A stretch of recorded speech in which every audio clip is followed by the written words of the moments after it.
staying with us. I'm Lucy Beresford and welcome to this week's edition of Love Decoded, brought to you by eharmony, the site that takes finding love seriously. If you are fascinated by the science of love, decoding the mysteries of attraction and unraveling our ideas about romance, then this is the perfect show for you. Now this week we are going to be talking about religion and dating, and we'll be answering your questions throughout the show as well as taking note of all of your comments. So do join in with the conversation in the comments below right now and we'll read them out throughout the show. I'm delighted to say I'm joined by eharmony's in-house relationship expert Rachael Lloyd. Hello. And psychotherapist and relationship coach Jacqui Marson. Hello Jacqui. Hi. Great to have you here. Now, talking about this idea of religion, there are some people who are obviously, maybe they were brought up with a family religion, but they don't really practice that much. But for some people, religion is a very, very big deal. Jacqui, what would you say in early dating days, how soon should you reveal the fact that religion is a very big deal for you? It's an important conversation to have at the beginning, you know, what you need and want in another partner as well as what you're expecting for yourself. Religion is quite personal, it's quite a personal experience, and everyone practices their religion in different ways. So having that conversation early creates that curiosity to have some of those conversations that you really need to have. Would you actually put it on the eharmony profile? When you're constructing your profile, would you actually mention that? I would mention it, but I wouldn't use it as a space to go off on a rant and say it has to be like this or it has to be like that. Mention it and leave room to then for the other person to have that conversation with you, and you might find as you're having those conversations you find some commonality as to where you're at. It's quite a key indicator, isn't it, at eharmony? It is. It's actually one of the 18 key dimensions of compatibility that we measure. So when people join our platform, they take a long questionnaire just to really drill down and get the essentials of who they are and what they're looking for. And religious values is one of those factors that we look at. And that the reason for that is because religious values often indicate a lot about core values. There's obviously a close relationship, and I guess the idea that if you are more in sync spiritually and in terms of culture too, then you're probably going to have a better chance of high compatibility. Yeah. Do you think that actually it's easier to date people because of that compatibility factor if they've got exactly the same religion, or is it okay that they are religious and actually, as we're experiencing so often now in society where we've got multiracial, mixed relationships, that actually it doesn't really matter what the religion is, just that the fact that you've got a very strong faith might be enough to keep you compatible? Again, it's really important to have those conversations, because I think if we put religion aside, we've got to look at the cultural code that we have, and our cultural code is unique to us, and it's based on our worldview, our experiences in life, our family backgrounds, what we've experienced through as we're growing up. So having that dialogue around, well, what do your family do? Around religious holidays, do you get together or do you do your own thing? Because that will dictate how you want to. Yeah, is there going to be an expectation on me to come to all of your... Exactly. Yes. Yeah, so having conversations around that as well. And also, what do you do on those religious holidays? Are they similar to what I do? And it's really important to have those conversations, so you know that you're there's going to be that compatibility and you're not going to be fighting against the tide. Do you think it's more typical now that there are going to be more interfaith relationships, and therefore having those conversations will be easier? Maybe a generation ago, people would never have even thought to raise it because they didn't realise how important it was. We're living in a diverse, multicultural, multifaceted society. We're really lucky to be able to engage and interact with people from different faiths, from different backgrounds. So why not? And that's going to naturally be part of our growing up and having those opportunities. There is some research to add to that from the States, some quite recent research that indicates that because of the explosion in online dating over the last 10 years, you know, it has changed the very fabric of society. And online dating gets knocked a lot, you know, we're sort of the bad boys because, you know, we're changing the world in a dramatic way that might not be favourable. But actually, one of the things that has been a key benefit is this idea of kind of intercultural, interracial, more blending of relationships. Yeah. And I guess we like to see that as progressive, you know? It's progressive, but we also have to be aware of the differences, the pitfalls, the things that have to be acknowledged. It does raise issues. If you can communicate from the very off, then you're in a better position to weather whatever storm might come along. I suppose the growth of online dating has changed the field as well, because you're going to be exposed to more people from different communities, from different societies, different parts of the country than you would ever have had before. People travel further for love. People are willing to make all sorts of, you know, I mean, we've had couples on here, haven't we, that have moved countries. So, yeah, there's some really radical measures that people take to find love. Which is absolutely fantastic. Yeah. We've got to give people the tools to have the conversations then we've got to help that Wajiha was talking about. I think we're living in the best of times and we're living in the worst of times. The best of times is we've got exposure to people that we would not have had the opportunity to have exposure to. True. You know, if we went down the traditional means, there's no way you'd meet someone, you know, from America or from Australia. And the worst of times is that actually now we've got a too big a pool to choose from. So we've got that syndrome of what if there's a better person? Paradox of choice. Yeah, and we're sucked into that. So communication absolutely is vital. Now we've got our first audience question. This is from Clarissa, and she says, I am agnostic, but I've recently started a relationship with a very devout Christian. I want to be respectful to his faith, but I have trouble understanding it. How can I be supportive while still retaining my own beliefs? Wajiha. Stay teachable. So what I mean by staying teachable is be open to learn, to find out about your partner's faith, but don't try to change them to believe in what you believe in. So having that balance, keeping the line of communication open, being respectful, and giving the relationship time to grow. They say love keeps you together, but that's not the only ingredient that you need in a healthy relationship. You have to be able to understand the other person's point of view. And also respect those differences, because actually sometimes they say opposites attract, and there couldn't be arguably anything more potently different than actually your core belief, your faith, the thing that guides you, the thing that is your number one source of support. So respecting that someone else is going to be looking to a different source to you, that's a very generous thing to do. Yeah, and similarities also are what bring you together as well. So finding those similarities, and we're talking about values, you know, and religion.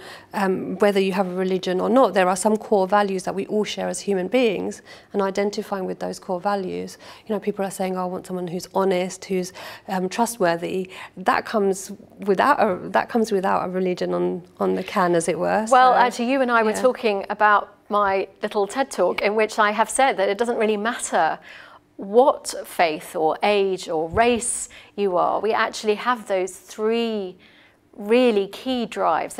We long for those three things: to feel safe, to feel loved, to feel heard, and that transcends whatever your background, whatever you've been raised, faith or none. I think having a faith gives you that that safety, that they're gonna understand where you're coming from, and that's what I think will draw you to someone who has the same religion, because it's okay. There's going to be some similarities there, and we're going to have commonalities that we can draw upon and build a foundation on. I read somewhere that couples that share the same religion tend to do better in the long term if one cheats, because actually they are working together for the greater good rather than just for their own egos. There's something about that kind of communal spirit and higher power. Although, of course, I have worked with people where that's actually been a great source of tension, just because there's been an expectation that you're staying for the greater good of the community. You're not doing what feels right for you or for you and your partner, but actually it's almost as if there are all these other witnesses being brought to bear on your situation, and that can also cause quite a bit of conflict. Interesting. And also with religion, it's the sense that you shouldn't have done that because that's not allowed. Be quite shaming. Very punitive. Yeah. I'd love to know whether you agree with what we've just said there, because we seem to have gone off into a very interesting angle. So whether you'd like to agree, disagree with our assessment there, or if you have got a burning question about the place of religion in dating, whether it has helped facilitate great conversations or whether it's something that's actually got in the way in your relationship, we would love to hear from you. Join in with the conversation in the comments, and we will be sure to read those out during the show. We're going to be taking more of your questions and your comments after this look at one of eHarmony's love success stories. It makes you think about dating and relationships in a completely different way. Outside of eHarmony, I think it would be very hard to think about core values, and certainly meeting somebody for the first time, it's usually very, very difficult to know what their core values are. Even on our first date, it was probably quite clear that we shared that connection. My name's Rebecca. And my name's Alex. And we've been together for 5 years. We chose eHarmony for various reasons. I really liked the fact that it was a paid service and you knew that people were taking it more seriously. I found that the people that were suggested to me were very good matches generally. We had a lot in common, or we shared similar values, and that was really important to me. We have loads in common. To start off with, just our personalities are very similar. I think we've got a very similar sense of humour. We're both into music. We like going for walks, we like going to restaurants. But yeah, the underlying values as well. Our morals are very, very similar, aren't they? And certainly I could tell within the first few dates that what we were going to have was, you know, a successful relationship, and you know, we've come really far.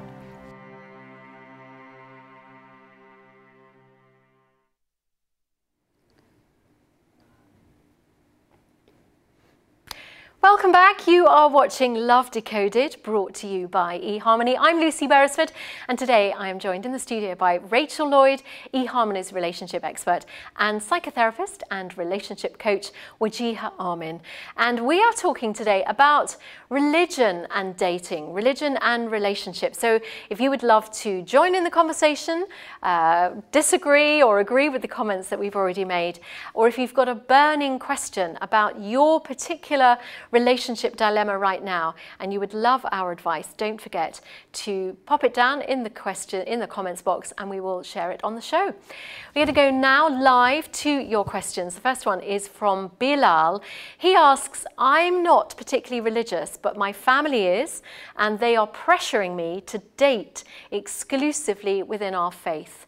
Should I follow their wishes and potentially limit my options, even though it's not important to me? So, Jacqui, if this man came to you for relationship advice, what would you say? It's interesting how he's saying, if I do this, will it limit my choices?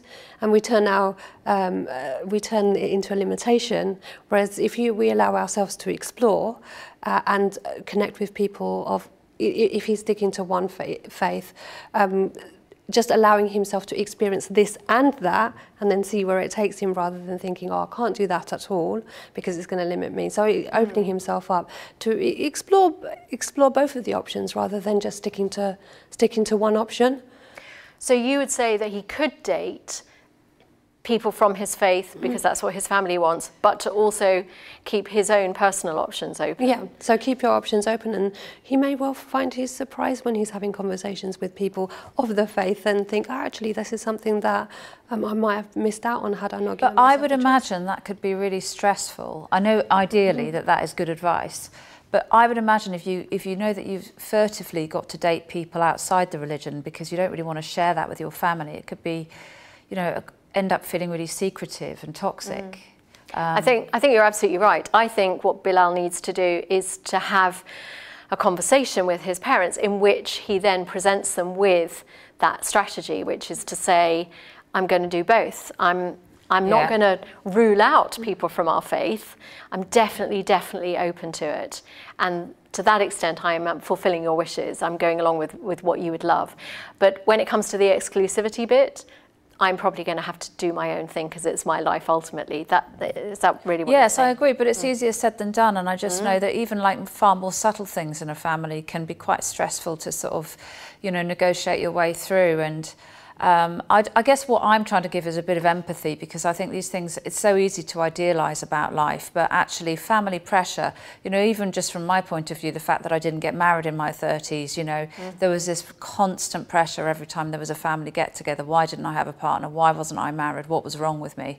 And so, that's just a taste of something that's quite common for women. It doesn't have to be faith-bound. The pressure from family to live according to their vision of what your life should be like is very hard. And it's important to have those, keep those channels of communication open and having that dialogue, because I think the most frustrating thing is where you feel that you can't have that conversation, and it's better not to have it because it's going to cause, upset or arguments. Right. I think it's better to be able to sit down and negotiate some of those boundaries. In order to help Bilal, what did you say to your parents? How did you deal with that? Well, in the end, I actually had to put a boundary down where I didn't want to discuss it anymore. Because the question of, is there anyone, why, you seem, anything like that. Yes, why aren't you getting I said, look, I'm sorry, I'm going to have to leave.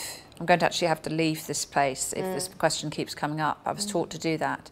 But it didn't get that stressful in the end. I think people once you've stopped feeding energy and you set a boundary, people will try and push it a bit, but they generally back off in the end. When You've got to keep to your boundary then, haven't you? It's all very well setting a boundary, but you do actually have to keep it. We've got another question here from Zahira.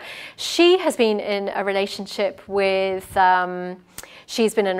someone who doesn't share her religion, and they've been together for 7 months. And so far, she says, she has kept it a secret from her family. So again, we're talking about subterfuge here. Yeah. Zahira is very scared of how they might react, but she says, I feel I should tell them. How do I go about breaking the news? Secrets, they're awful things. They always come back to bite you in the behind somewhere, don't they? They're the hardest things. And yet, as we've said, Zahira, sorry, don't get me wrong, we recognise that it is actually a really big deal. It's a big and deal, yeah. Sometimes, 7 months in a funny way isn't very long. You start seeing someone, and before you know it, you have been seeing them for 3 months. And that can happen incredibly quickly. So try not to beat yourself up about the fact that you haven't said anything yet, but you're absolutely right, you probably do need to say something right now. What's she going to say, girls? She needs to first know that this is a relationship that she wants to be in, and she wants to share that relationship with everyone else. Most people, they don't tell friends or family about a relationship because they're not quite sure how it's going to work out in the beginning. So, sometimes that happens, but then you need to be 100% certain that this is a relationship that you want to take forward, and you want to discuss that with your family. And bottom line, you're going to have to talk about it. You're going to have to bring it up, but know what you're bringing to the table. Know the reasons why you're bringing it to the table and why you're talking about it. I'd second that, and I'd make sure that in that I've had the conversation also with my partner to check that they're happy with me to bring this out. Yes, by the way, yes, exactly, because you might think 7 months, this is quite a big deal. For them, they might not be quite on the same page. Exactly, and I just generally think that in the end, your secrets, you're as sick as your secrets, they say, in addiction recovery. And I do think that that's something that it is stressful to live under that shadow of suppressing things all of the time. So and knowing that you and your partner want the same thing, because by her sharing with her family that actually I'm in a relationship with this person, where is it going to go to next? Are you both thinking of marriage, or are you both thinking let's get to know each other for another couple of months or another year or 2 years? And what's again, the agenda? That could easily happen in a relationship where religion is not an issue at all. That moment where you say, I'm about to tell my parents that you exist, or I would like you to come for Sunday lunch, or whatever it is a big watershed moment in most relationships. Yeah, it's a massive one. Another question here from Greg. You too can join in if you've got a burning question that you'd like to ask us today. Rachael, Wadira and I are very keen to hear from you, so do pop your question in the comments. But in the meantime, Greg has emailed to say, I grew up in a religiously conservative family, and although I am not religious now, I still struggle to overcome the attitudes to sex that I was brought up with. I'm quite inexperienced as a result, and it's holding me back, I feel, in my dating life.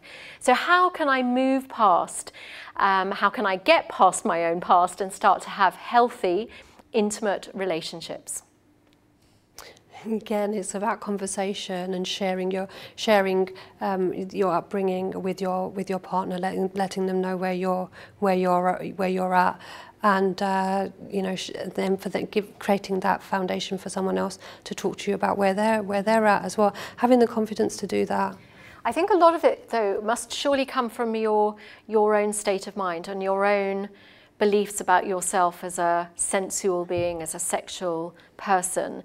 Because even if you're single, you still need to feel that you're a confident sexual person. And I guess what I was picking up from Greg's email was that irrespective of whether he's in a relationship or not, it's actually his inhibitions around sex that's possibly cramping his dating style. So there might not even be anybody to have a conversation with. It's probably more about the conversation that he needs to be having with himself to give himself permission. Well, I'm also picking up a bit of shame there. I wonder whether he comes from a sort of religious environment where, no sex before marriage and that kind of thing, and sex is perhaps seen as outside of marriage as I'm making vast assumptions. Well, it could be sexual orientation, it could be all sorts of things, I had a friend, a really good friend that went out with somebody that was a very fundamental Christian, and they became engaged, but there was no sex before marriage, but the engagement went on and on and on. And in the end, it was a sort of territory where there would be a sort of physical heated moment, and then he would have to go and have a shower and calm himself down. But in the end, the relationship imploded under the sort of pressure of him not setting a date either. I think if there's a date coming, and but it was actually really heartbreaking for my friend because she was very much in love, and but it was. Both of them, they really struggled with it. They really struggled. Yeah. And I think I do wonder with Greg's question whether there's also something here about masturbation, because if you've got a religious environment or a family environment that has discouraged active self-sexual exploration, and therefore you don't know what you like and you don't know what turns you on and you don't know how to necessarily bring yourself to ejaculate or something like that, then you are going to feel a lot less confident going into a scenario with another person in the bed. So I think a lot of work, Greg, my strong advice is about giving yourself permission to really explore yourself so that you feel confident about what you love and what really works for you, speeds, pressure, positions, all those sorts of things.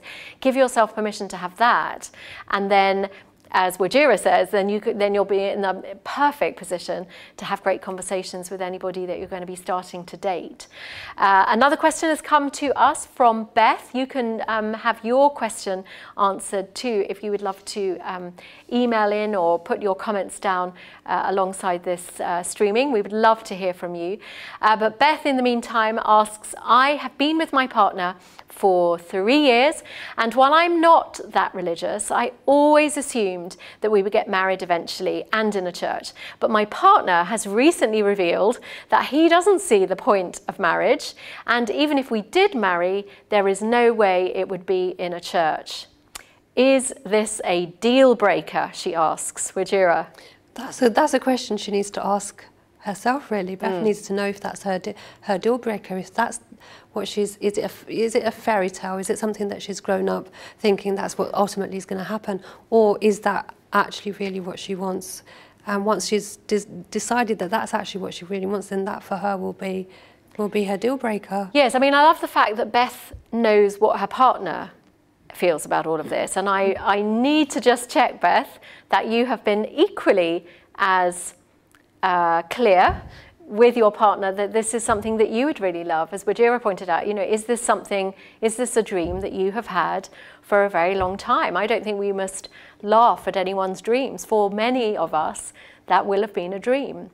So to own it yourself, to say, yeah, this is my dream, I want to get married in a church, and see how he reacts, because I don't know what you girls think about this, but the idea that you could be in a relationship with someone who knows that you have a dream and they're basically just going to trample on it, that feels really uncomfortable for me.